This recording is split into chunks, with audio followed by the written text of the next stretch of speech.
Hello friends, हा माझा second blog आहे. आम्ही चाललो आहे निलगिरीच्या शेतामध्ये फिरायला माझ्या जिजूच्या.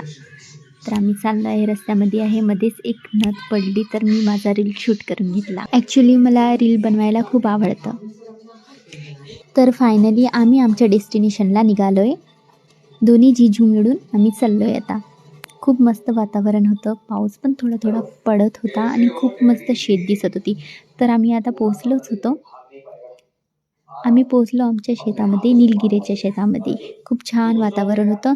काका आधीच येऊन होते, त्यांनी चूल वगैरे पेटवून ठेवलेली होती. वातावरण खरंच खूपच शांत आणि सुकून मिळाल्यासारखं वाटत होतं.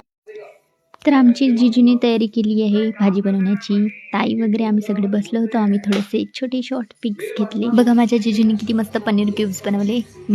मग मध्येच माझी सेल्फी सुरू झाली आहे. मस्त वाटत होतं खरंच.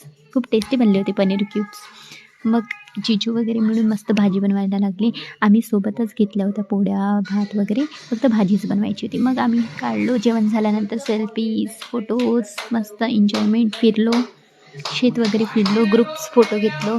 खूप मस्त आम्ही रमलो होतो. खूप छान छान फोटो येत होते. खूप छान वाटत होतं. जावंसं नाही वाटत होतं, पण निघावंच लागलं, कारण की त्यानंतर त्या शेतामध्ये टायगर्स येतात म्हणून.